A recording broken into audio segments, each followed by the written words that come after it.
Deus. Meus irmãos, eu quero saudar a todos com a paz do Senhor Jesus. Que bom estarmos reunidos mais uma vez para glorificarmos ao Senhor. Quero louvar a Deus pela vida do meu querido irmão, amigo e companheiro, pastor José Carlos, bem como a sua família, bem como o seu ministério. É uma honra poder estar com os irmãos esta noite, nesse culto onde nós estamos no mês da família, ministrando as famílias, orando pelas famílias e crendo que o Senhor vai fazer grandes coisas nas famílias daqueles que estão aqui buscando a sua face. Deus seja louvado pela vida de cada irmão, de cada irmã. Livro de Josué, capítulo 24, um versículo muito conhecido nosso. Josué, capítulo 24, nós vamos ler os versículos 14 ao 16. Josué, capítulo 24, 14 ao 16, está na tela. Os irmãos que não estão de posse, das escrituras, mas poderão acompanhar-nos pelos monitores. Diz assim a palavra do Senhor: Agora, pois, temei ao Senhor e servi-o com sinceridade e com verdade. E deitai fora os deuses aos quais serviram vossos pais da além do rio e no Egito, e servi ao Senhor. Porém, se vos parece mal aos vossos olhos servir ao Senhor, escolhei hoje a quem servais. Se os deuses a quem serviram vossos pais, que estavam da além do rio, ou os deuses dos amorreus em cuja terra habitais. Porém, eu e a minha casa serviremos ao Senhor. Então respondeu o povo e disse: Nunca nos aconteça que deixemos ao Senhor para servirmos a outros deuses. Quantos podem glorificar o Senhor pela sua palavra essa noite? Que o Espírito do Senhor aplique-a aos nossos corações com poder e graça. Podemos tomar os nossos assentos no nome de Jesus. Meus queridos irmãos, quando Moisés sai do Egito com o povo hebreu, a Bíblia afirma que saíram do Egito 600 mil homens de pé. Homens de pé eram contados de 21 anos para cima, não eram contados as crianças, não eram contados os velhos, não eram contados os escravos, não eram contados as mulheres. Há alguns que chegam a afirmar que saíram do Egito aproximadamente 2,5 milhões de pessoas. Porém, não saíram só hebreus. Àquela altura já havia uma mistura, e eu queria que você prestasse muita atenção nesta expressão mistura. Já havia uma mistura entre o povo hebreu e o povo egípcio. Casamentos mistos já tinham acontecido. Filhos já haviam nascido destas relações. Negócios já haviam sido firmados entre hebreus e egípcios. Além disso, muitos egípcios, insatisfeitos com a vida no Egito, resolveram partir juntamente com os hebreus rumo àquela aventura em direção a uma terra que manava leite e mel. É preciso entender que essa mistura não foi apenas uma mistura étnica. Não. Foi uma mistura cultural. Foi uma mistura de procedimentos. Foi uma mistura de comportamentos. Foi uma mistura de praxes. Foi uma mistura de modus operandi. Foi uma mistura de culto. foi uma mistura que envolveu os 3 níveis de vida do ser humano: o corpo, a alma e o espírito. E eles saem do Egito em direção à terra prometida, e aquele espírito que estava no Egito, por causa dessa mistura, os acompanha na viagem. O mais grave é que eles saem do Egito, mas o Egito não sai deles. O perigo maior é que o corpo foi liberto da escravidão, mas a alma ainda estava presa. E se você observar e prestar atenção em toda a história do povo, toda a história de rebeldia, de desobediência, de insubordinação, de resistência à vontade de Deus, ela é resultado da forma como eles saem do Egito. Essa forma misturada. Quando Josué entra com o povo na terra prometida,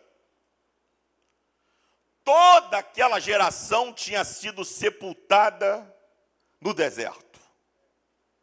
Só entraram dos que saíram do Egito na terra prometida, quantos? 2. Josué e Calebe. Se saíram 2,5 milhões de pessoas, 2.499.998 pessoas foram sepultadas no deserto.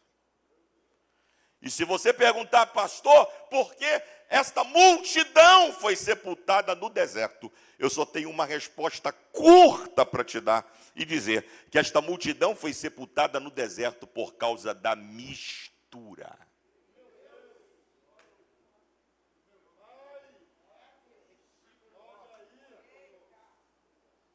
Mas embora aquela multidão foi sepultada no deserto por causa da mistura, observe que as práticas estavam entranhadas na sua geração. Então isso já me remete a um cuidado que eu preciso ter com as minhas escolhas, porque eu conheço pessoas que estão vivenciando resultados de escolhas de avós, de bisavós e de tataravós. As nossas escolhas, quem dera, somente nós sofrêssemos as suas consequências, mas a nossa geração sofrerão as consequências das nossas escolhas.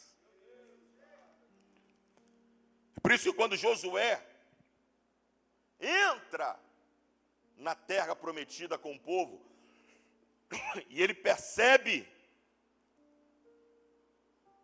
o clima dividido. Deus, ele aceita até que a minha adoração seja fraca, seja frágil, seja incipiente. Mas Deus jamais aceita uma adoração dividida.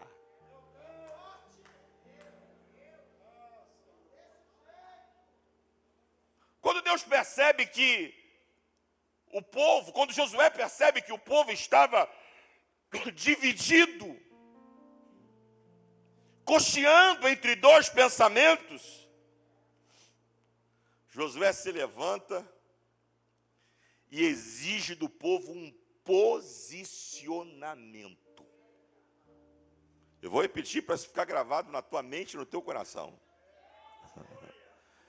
Josué se levanta e exige do povo um posicionamento. E ele pronuncia estas palavras que nós lemos aqui esta noite. Agora, pois, temei ao Senhor e servi-o com sinceridade, com verdade. E deitai fora os deuses, aos quais serviram vossos pais da além do rio, no Egito, e servi ao Senhor. Porém, se aos vossos olhos parece mal servir ao Senhor, escolhei hoje.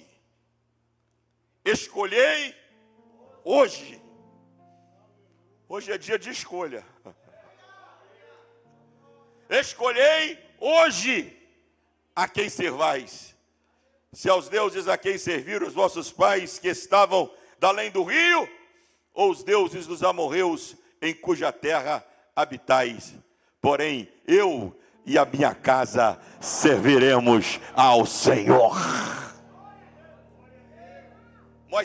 Josué se levanta e diz: olha, eu estou percebendo a mistura, eu estou percebendo a dúvida, eu estou percebendo que vocês estão cocheando entre dois pensamentos. Então, hoje vai ser dia de decisão, hoje vai ser dia de escolha. Se parece mal a vocês servirem ao Deus que vos tirou do Egito, o problema é de vocês. Porém, independente da decisão de vocês, a minha decisão e da minha casa já está tomada. Eu e a minha casa serviremos ao Senhor. Você pode dizer isso essa noite? Levanta a sua mão mais alto que você puder. Se puder tocar no teto, toque. E diga bem forte: independente da decisão que alguém queira tomar, a minha decisão e da minha família já está tomada. Eu e a minha casa serviremos ao Senhor.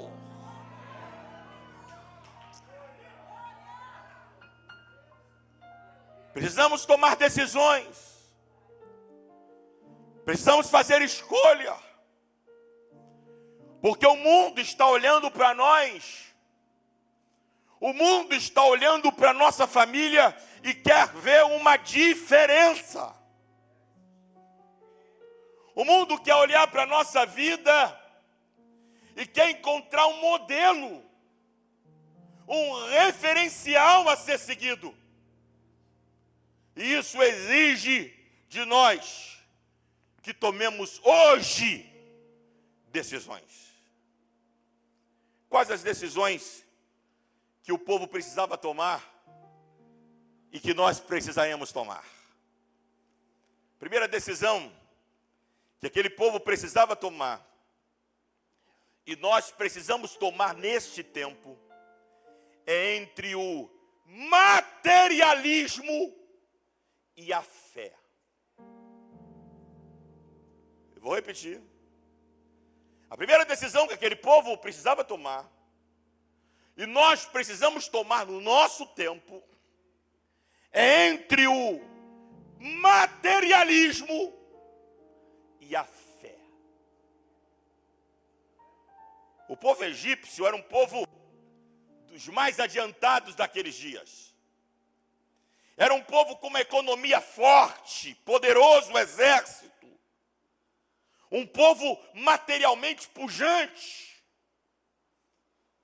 E ouça-me essa noite com atenção, por gentileza. A filosofia que dominava o povo egípcio era a seguinte: aquilo que você tem vale muito mais do que aquilo que você é. Essa era a filosofia do povo egípcio. O que você tem é muito mais importante do que aquilo que você é. Portanto, tenha o máximo que você puder para ver se você consegue ser alguém. Josué estava espantado, pastor José Carlos. Porque o povo que ele estava liderando não era um povo do material, era um povo da fé. O povo que ele estava liderando foi um povo que viu 10 pragas virem sobre o Egito. Foi um povo que viu as águas do Mar Vermelho fazerem muro para eles passarem a pés enxutos. Foi um povo que viu maná cair do céu, água saltar da rocha. Foi um povo que viu uma nuvem protegê-los do sol causticante do Egito, e aquela mesma nuvem se transformar numa coluna de fogo, aquecendo-os do frio da madrugada. Foi um povo que viu o exército combalido de hebreus derrotar um exército forte dos amalequitas.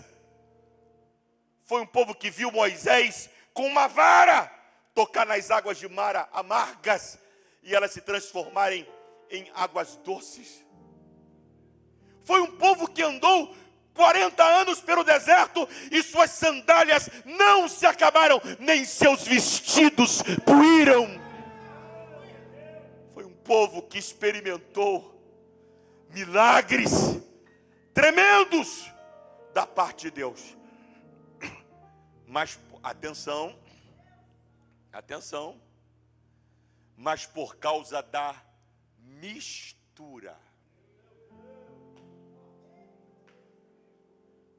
Eu vou repetir.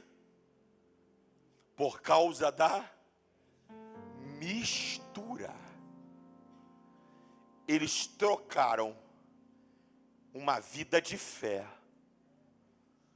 por uma vida de materialismo. Deixa eu dizer uma coisa essa noite. É lícito querer crescer. É lícito querer prosperar. É lícito querer possuir. É lícito querer ter um carro melhor, uma casa melhor, um emprego melhor, uma roupa melhor. Não é pecado. Mas deixe-me dizer esta noite, desde que isso não custe a paz e a harmonia da tua família. Quanta gente que não tem tempo para a família porque está em 3 empregos. Está em 3 empregos porque a mulher viu o caminhão das Casas Bahia encostando na casa da vizinha e saiu aquela geladeira de 2 portas que sai água pelo lado de fora. Aí a serva de Deus disse: ai, não é possível, eu sou serva do Senhor e o caminhão não encosta na minha casa, só encosta na casa da vizinha. Tem alguma coisa errada. Aí atribula o marido. Aí o marido vai lá nas Casas Bahia, pega lá aquela geladeira com um carnê do tamanho de uma Bíblia Thompson, leva aquele carnê para casa, fica atribulado para pagar aquela prestação. Tem que trabalhar 2, 3, 4 empregos. Aí o marido não vê mais a mulher, os pais não veem mais os filhos não veem mais os pais. Daqui a pouco a casa tem televisão nova, tem geladeira nova, tem fogão novo, tem carro novo, tem conta corrente gorda, mas a paz foi embora.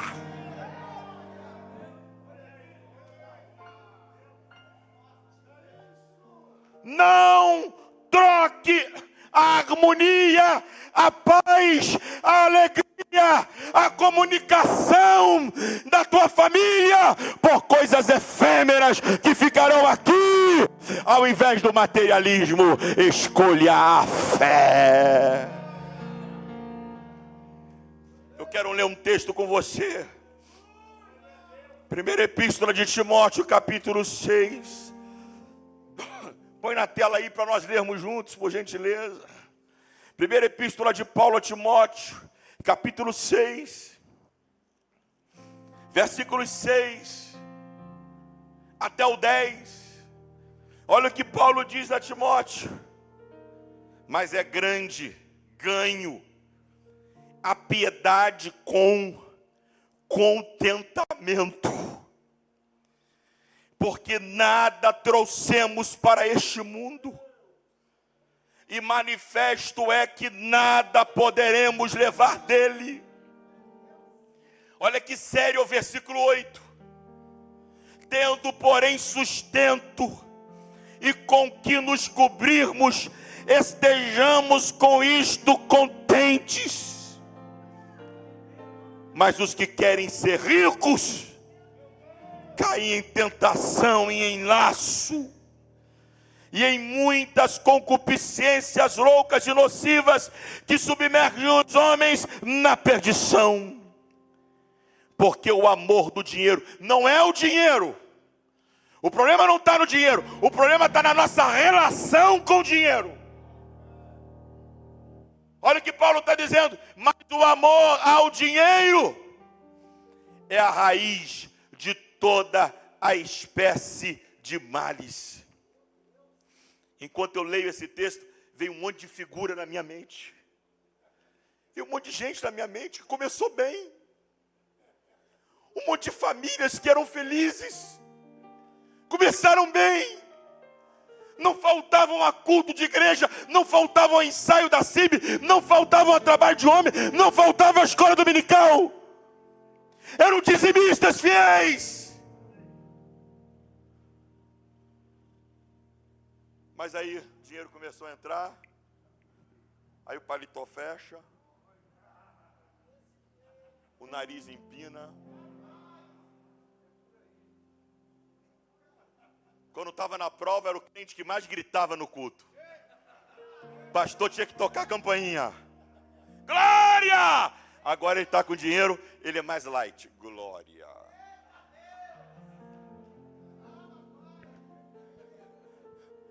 Chegava na igreja, Pai do Senhor, pastor, e abraçava. Agora ele passa por você. Pai do Senhor.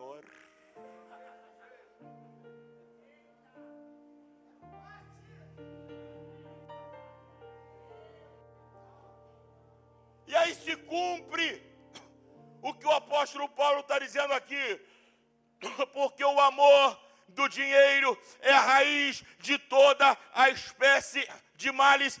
E nessa cobiça, alguns se desviaram da fé e se traspassaram a si mesmo com muitas dores.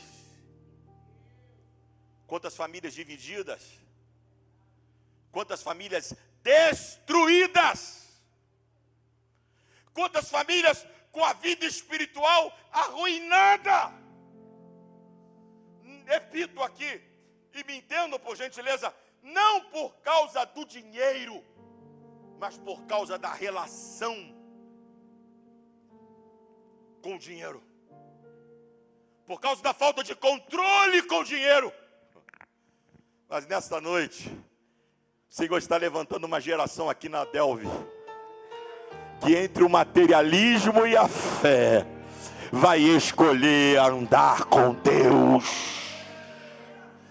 Oh, se você é destes, levanta a sua mão e glorifica o nome de Jesus esta noite. É por isso que Jesus olhou para os seus discípulos no capítulo 6 de Mateus e disse para os seus discípulos: não andeis ansiosos por coisa alguma. Não é a vida maior do que o vestido e o corpo maior do que a comida, porque estáis preocupados com o que... Eu estou profetizando a palavra. Se você recebe, coloca as duas mãos assim, ó. Enquanto eu profetizo a palavra, você diga: eu recebo, é para mim. É o Senhor dizendo para você essa noite: porque estáis preocupados com o que a vez de comer, com o que a vez de beber, com o que a vez de vestir. De certo, os gentios se preocupam com estas coisas, mas vocês não, porque o Pai sabe de tudo que vocês precisam. E eu quero terminar esta palavra, esta parte, profetizando para você. E se você recebe, levanta as suas mãos para o alto, e ao final você vai dar a maior glória que você já deu esta noite. Mateus capítulo 6, versículo 33. O Senhor está dizendo à sua igreja aqui reunida hoje à noite: mas buscai em primeiro lugar o reino de Deus e a sua justiça, e todas estas coisas vos serão acrescentadas. Oh, se essa glória para o Senhor pode ser maior. Não vai faltar comida, não vai faltar bebida, não vai faltar roupa, não vai faltar o sapato, não vai faltar o emprego, não vai faltar saúde, não vai faltar provisão, não vai faltar o cuidado de Deus. O salmista diz: fui moço, agora sou velho, mas nunca vi o justo desamparado, e nem a sua descendência mendigar o pão. Levanta a sua mão e glorifica o nome de Jesus esta noite. Segunda escolha que aquele povo precisava fazer, e nós vamos precisar fazer nesse tempo. Segunda escolha é entre pecado e santidade. Eu vou repetir. A segunda escolha que aquele povo precisou fazer, e que as nossas famílias precisarão fazer neste tempo, é entre pecado e santidade. Além do materialismo, o povo egípcio era dominado pelo pecado, dominado por uma vida de sensualidade, de degradação moral, de orgias. Eu disse aqui no início desta palavra que a mistura não foi apenas étnica, ela foi uma mistura cultural, foi uma mistura de procedimentos, de modus operandi, foi uma mistura de comportamentos. E aquele comportamento egípcio, sensual, promíscuo, carnal, ele transitou em direção ao povo hebreu. Isso foi tão sério que, quando Moisés desce com as tábuas da lei, Arão tinha sido seduzido pelo povo e construído um bezerro de ouro. E eles estavam em volta do bezerro, nus,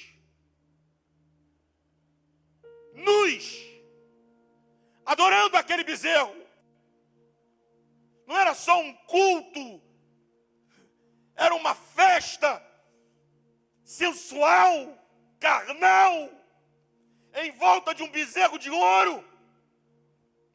Por causa daquela carnalidade, a Bíblia diz que 3.000 homens foram mortos num só dia. E esta era uma escolha que o povo precisava fazer.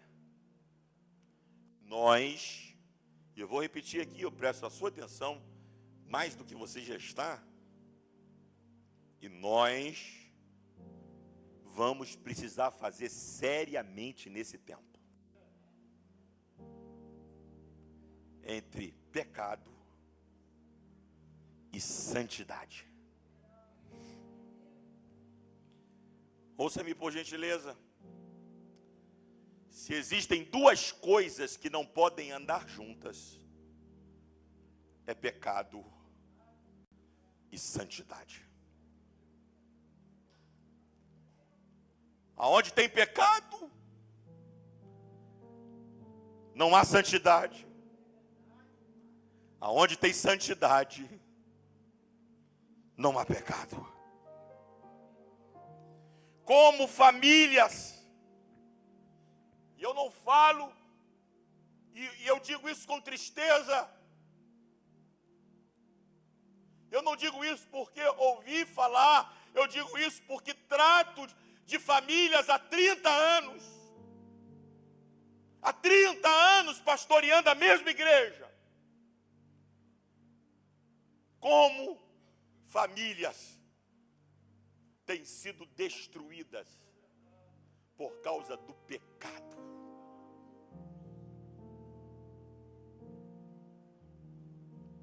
Como o pecado tem entrado em famílias, ou por via do marido, ou por via da esposa, ou por via dos filhos. e tem destruído famílias boas. O pior, pastores, é que famílias boas, famílias com chamada, famílias com história, famílias com lastro, mas por falta de vigilância,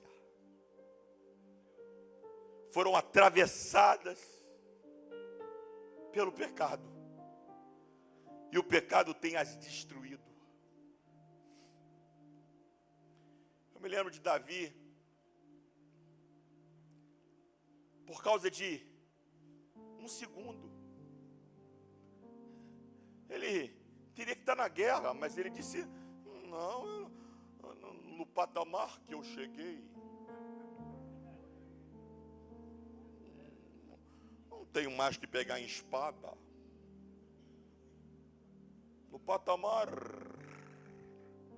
ainda puxa no R, no patamar que eu cheguei, não tenho mais que descer. Aí fica em casa, sentado na sala, tá calor, vou para a varanda. E quando foi para a varanda, ele viu uma mulher se banhando. Ele podia ter entrado.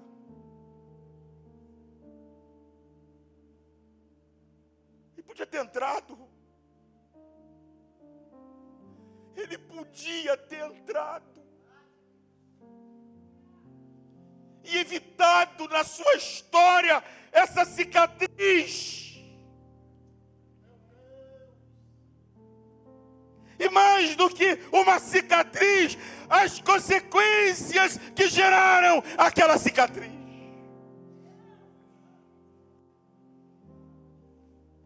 Mas ele prefere chamar a Betseba para dentro de casa, coabita com ela, manda ela embora. Daqui a pouco ela volta dizendo: estou grávida.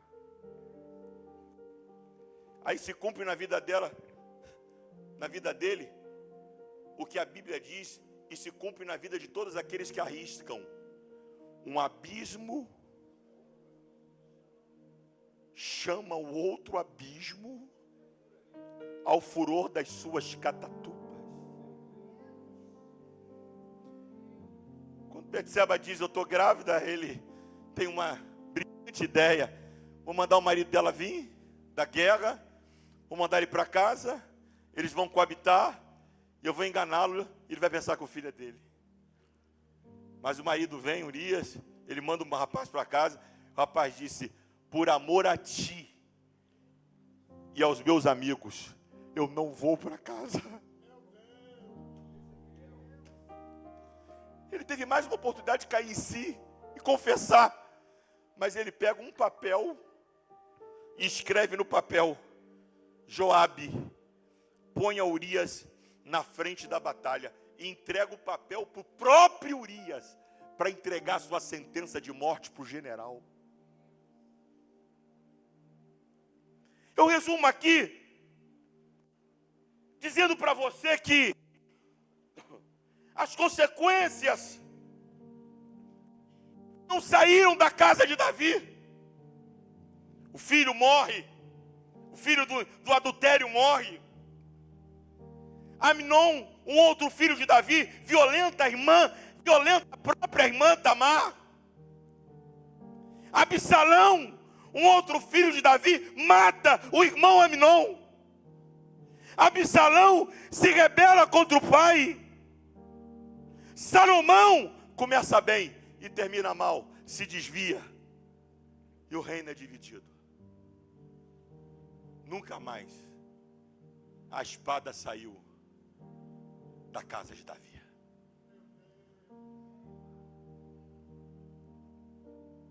Nós estamos num tempo que precisaremos fazer essa escolha entre pecado e santidade. Não interessa se os colegas dos meus filhos tem uma vida sexual ativa antes do casamento. Não interessa se na casa dos meus vizinhos os filhos podem fazer as suas escolhas, andar de madrugada pela rua, frequentar baile, ir para ali, vir para aqui, ir para acolá. Não interessa o que os outros estejam fazendo na casa deles. A minha decisão e da minha família já está tomada. Eu e a minha casa serviremos ao Senhor.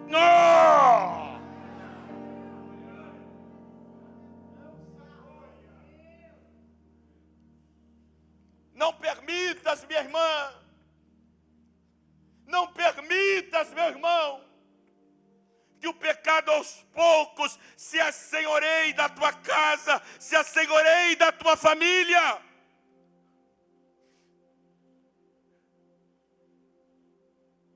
Porque o início pode ser tranquilo, leve, superficial, até mesmo saboroso.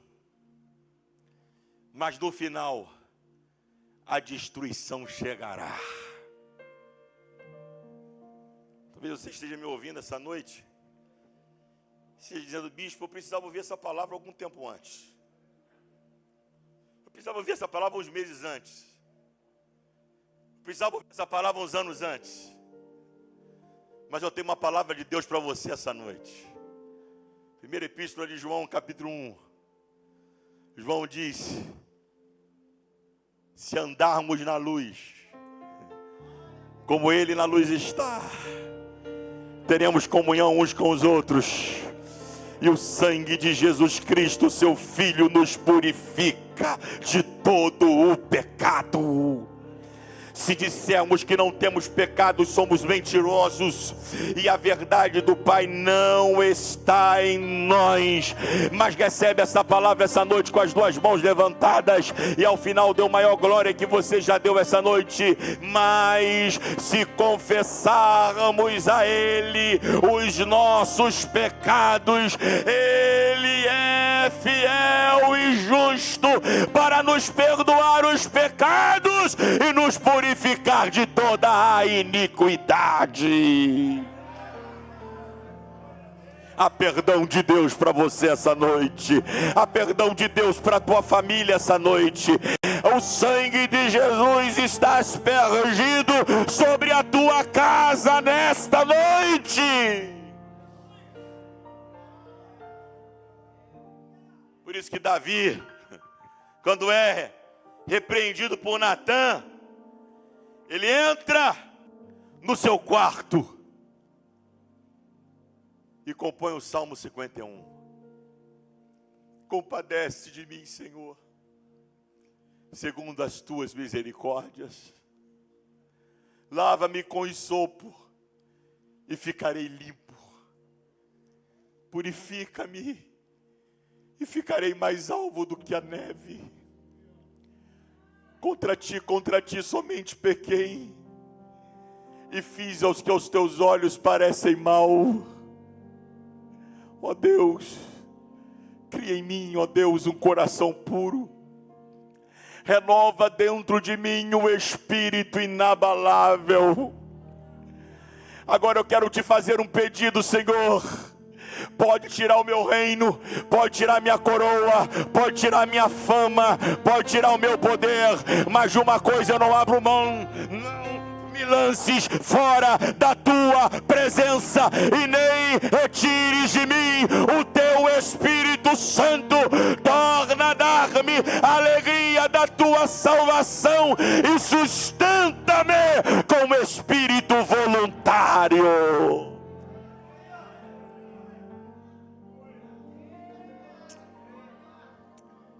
Nós precisaremos fazer essa escolha entre pecado e santidade. Eu termino dizendo que o povo de Deus teve que fazer uma escolha que nós também precisaremos fazer neste tempo. E essa escolha é entre uma vida de religiosidade e uma vida de intimidade. A terceira escolha que o povo precisava fazer, e nós precisaremos fazer, é esta: religiosidade ou intimidade. Além do materialismo e do pecado que havia entranhado na nação de Israel, o povo hebreu também, por causa e eu não esqueça dessa palavra por gentileza, o povo hebreu, por causa da mistura, agora também desenvolveu uma vida de religiosidade. Moisés, ele recebe ordenanças de Deus, como sacrifícios, oferta para perdão de pecados, oferta de gratidão, sacrifícios de diversas ordens. Mas nenhum dos sacrifícios, nenhuma das ofertas, a ideia de Deus não era que aquele culto se transformasse numa experiência fria, religiosa, insensível. Não, pastores. A ideia de Deus é que aqueles sacrifícios pudessem aproximá-los do Senhor, pudessem gerar uma intimidade entre o povo e Deus. Mas a mistura era tão grande que aquilo que era para gerar intimidade gerou superficialidade.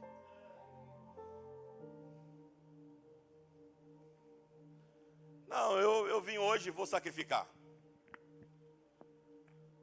Cumpri a minha parte. Volto para casa. Vou voltar amanhã. Cumpri a minha parte. Volto para casa. Vou voltar depois da manhã. E Deus estava lá de cima dizendo: eu não quero só o que você está oferecendo, eu quero você. Essa construção não era apenas para que você me trouxesse alguma coisa. Eu não preciso de nada que está na tua mão. Eu quero é você. Mas eles não entenderam isso. Todos aqueles sacrifícios e todas aquelas ofertas eram apenas práticas rituais, frias, vazias. Mas bicho, me prova que Deus queria mais do que uma religiosidade, uma prática ritualística. Deuteronômio 6, 4 em diante. Ouve, ó Israel, o Senhor teu Deus é o único Deus. Amarás ao Senhor teu Deus de todo o teu coração, de toda a tua alma e de todo o teu entendimento. Depois que você amar de todo o teu coração, de toda a tua alma, de todo o entendimento, agora sim, e estas palavras que hoje te ordeno estarão no teu coração, e as inculcarás aos teus filhos, e as ensinarás, andando pelo caminho, assentado, deitado, levantando. Primeiro tem que estar em você.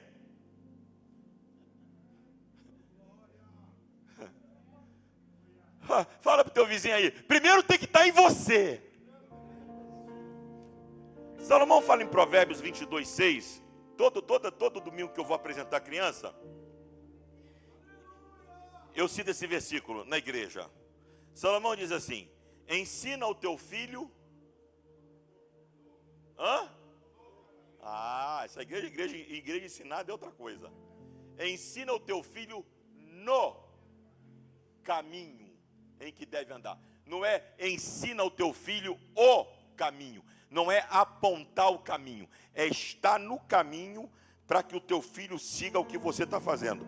Meu filho, eu estou andando aqui, pode colocar os teus pés no mesmo lugar que eu colocar, que você vai chegar no mesmo lugar que eu chegar.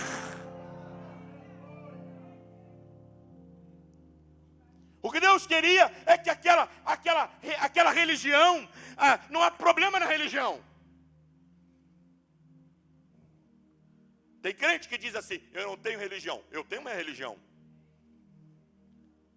A palavra religião é a palavra latina religare. É ligar o homem com Deus. Tiago fala que a verdadeira religião é sustentar os órfãos e as viúvas nas suas necessidades e conservar-se apartado do mal. Eu tenho uma religião. Só que o grande desafio que nós, pais, temos no nosso tempo é de fazer com que os nossos filhos pisem nas pegadas que nós pisamos, para que cheguem no lugar que nós haveremos de chegar. Por isso que Moisés, por isso que Josué diz para o povo, vamos escolher religiosidade ou intimidade. O povo de Israel estava tão terrivelmente religioso. Ouça, eu vou terminar agora. E vou devolver a palavra ao pastor. O povo de Israel estava tão terrivelmente religioso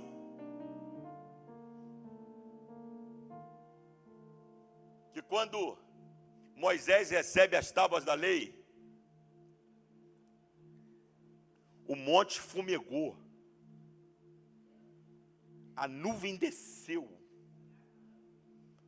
a glória, a Shekinah do Senhor se manifestou.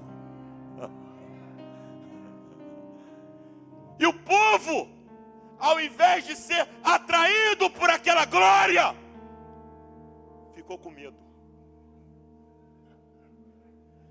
Fala para o teu vizinho aí, porque o religioso, fala, você é assembleiano fala forte. Fala aí, o religioso tem problema com a glória.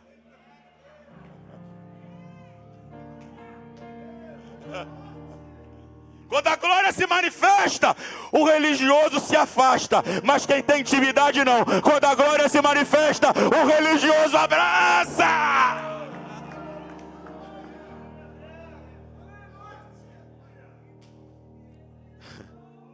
Aí o povo olha para Moisés e diz, Moisés, vai lá para o meio da nuvem, porque a gente está com medo. Se a gente se aproximar, a gente pode morrer. Não deixa Deus falar conosco, não. Deus fala com você e você fala com a gente. E a Bíblia diz sobre Moisés, com os outros eu falo por enigmas, mas com este eu falo cara a cara. Horacalabachandaraia. Qual será a nossa escolha? Religiosidade ou intimidade? Jesus olha para os seus discípulos no capítulo 15 de João, no versículo 16. Jesus diz aos seus discípulos, eu não vos chamarei mais de servo, porque o servo não sabe o que faz o seu Senhor. Se você recebe essa palavra, levanta a sua mão assim bem alto. Mas tenho vos chamado de amigos, porque tudo quanto o Pai me deu a conhecer, eu vos dei a saber.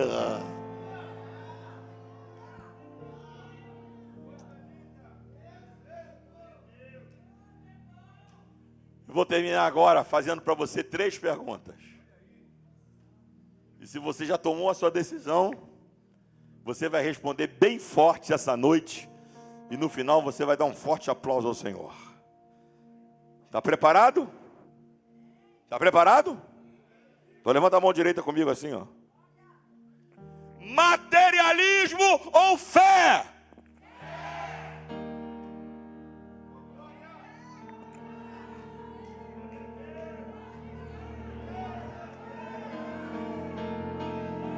Pecado ou santidade?